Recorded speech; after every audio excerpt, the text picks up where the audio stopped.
स्वागत बा कविला कार्यक्रम जीवन के दगर में मैं कार्यक्रम प्रस्तुता संगम चौधरी के तरफ से। जिंदगी में आए 1000 मोट लेके आए लाखों चोट। जिंदगी में आए 1000 मोट लेके आए लाखों चोट।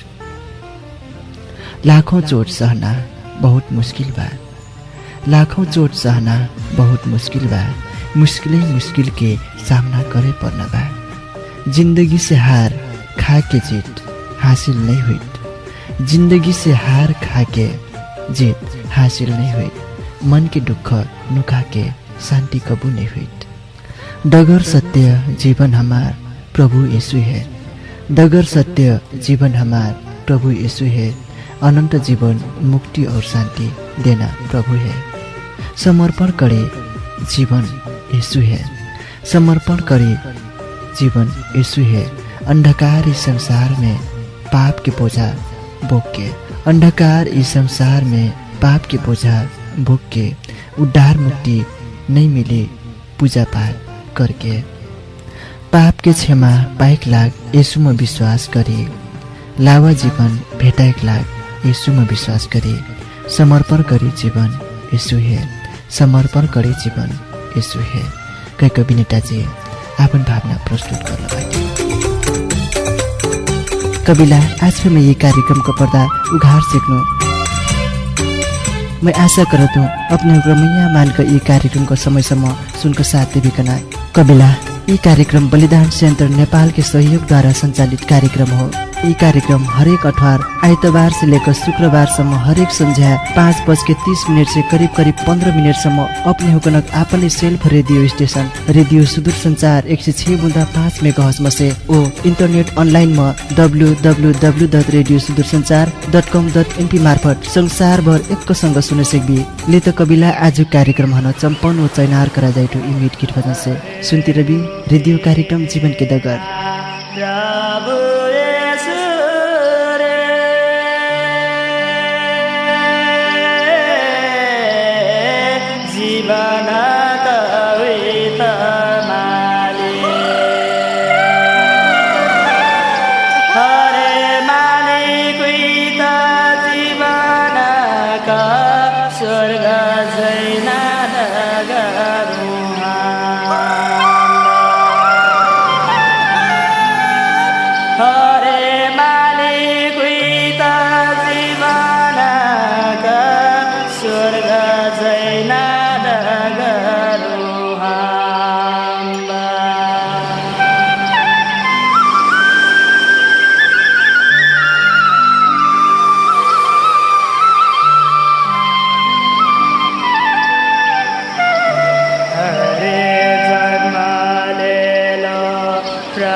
कविला आज मैं अपने उपन्यास में आज में प्रस्तुत कर जाइटो आदरणीय पास्टर राम सिंह चौधरी द्वारा ये संदेश वहाँ अपन संदेश असी को शुरू करता।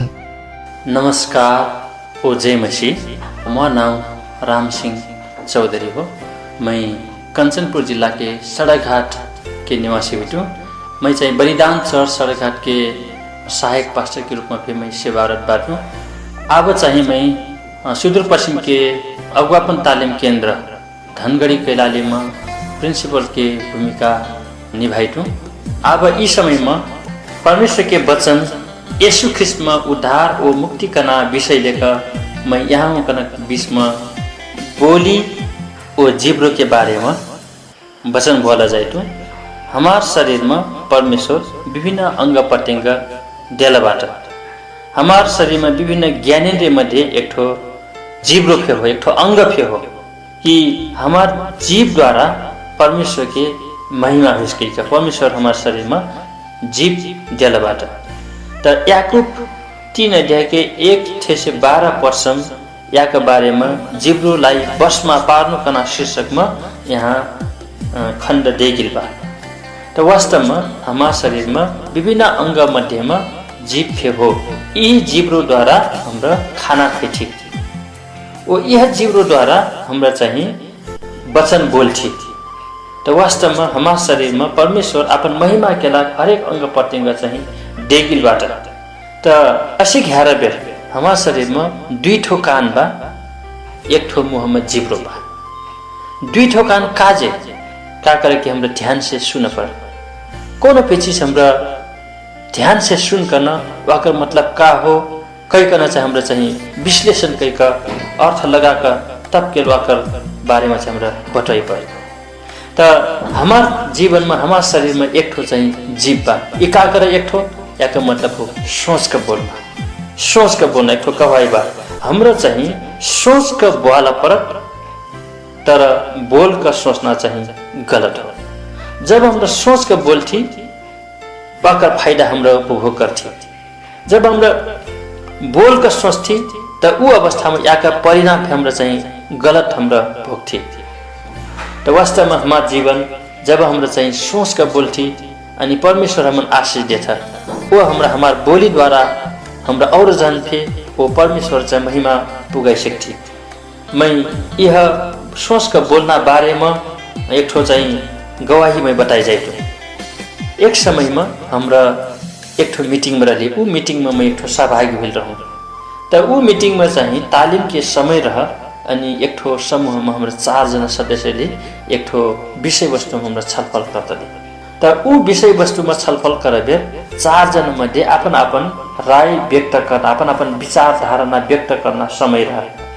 तो वो विषय वस्तु से संबंधित मैं अपन विचार चाहिए समूह में लाना लगूँ छलफल के लागे।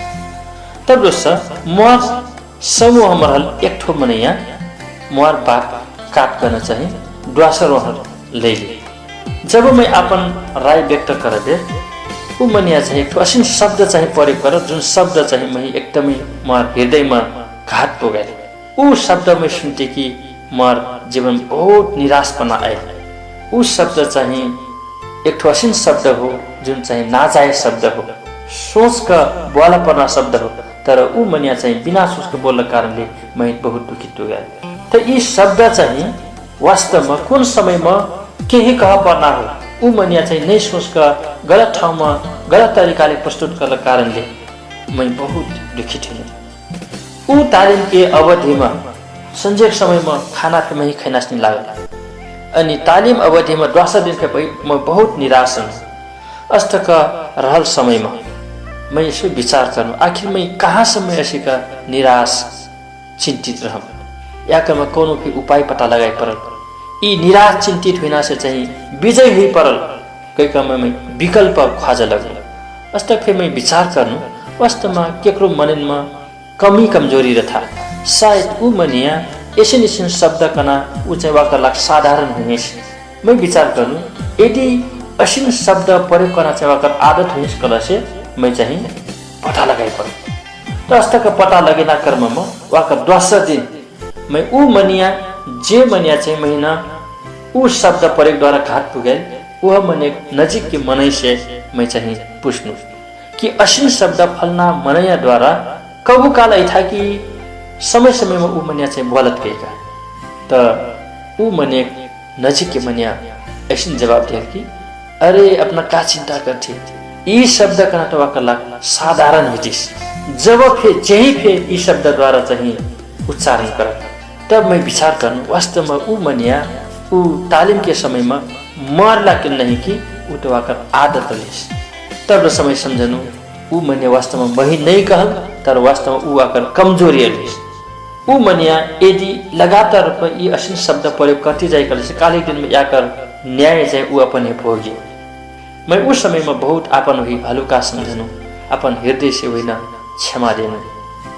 अनि मैं आपन हुई चाहिँ हलुको महसुस गर्नु अनि वास्तव में कतरापल्ट दुष्ट शैतान चाहिँ मनन के जीव हन गलत तरिकाले गलत ठाउँमा चाहिँ प्रयोग कर लगाए तो वास्तव में ये जीव कना चीज परमेश्वर की महिमा परमेश्वर की आराधना करकला सृष्टि करल देगिल हो तर वास्तव में शैतान वही न गलत ठाउँमा प्रयोग गरिकन आपन महिमा लेता मनन के बीच में फूट लानता मनन के जीवन में अशांति लानता तो वास्तव में चाहिँ जीव कना असिन चीज हो ऊ हमार मुँह में से निकल बोली वो चाहिँ गोली समान रहत वास्तव में बोली कना चीज असिन हो जब हमरा कोनो भी चीज कोनो ठाउँमा बोल्थी हमार बोलल वचन द्वारा हमार उच्चारण कर शब्द द्वारा और मनै हमन मूल्यांकन करता कि ई मनिया कुन ठाउँ के हो अथवा कुन तह के हो कुन ओहदा पद के हो कना चीज ऊ बोलल बोली द्वारा चाहिँ पता लागे तो वास्तव में परमेश्वर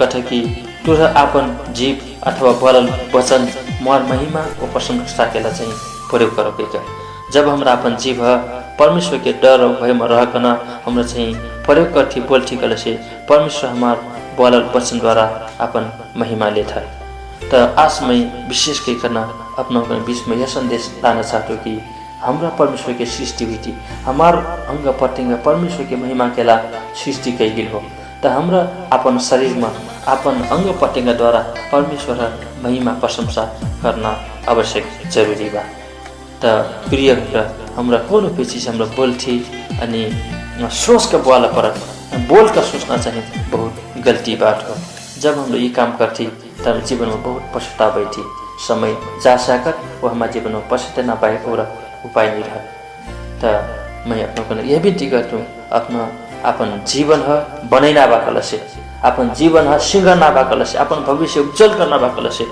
अपन बोली है अपन जीव है लगाम लगाए अपन जीव में लगाम लगा करना अपन पहचान है बढ़ाई सकती कालिक दिन में अपना जीवन उज्जवल रही वो अपना जीवन द्वारा और मने के नहीं परमेश्वर के प्रशंसा हो सकी कबिला आज कार्यक्रम को समय ओरागिल के हमारे स्टूडियो कड़ी संकेत करती बा अपने होकर कार्यक्रम कसिन लागत सलाह सुझाव प्रतिक्रिया अवश्य देवी कबिला आप महीना अपने होकर से विदा ले परी और अठार आज के दिन यह समय मन भेट हुन बाचा करती विदा चाहटु सुनती रवि रेडियो कार्यक्रम जीवन के डगर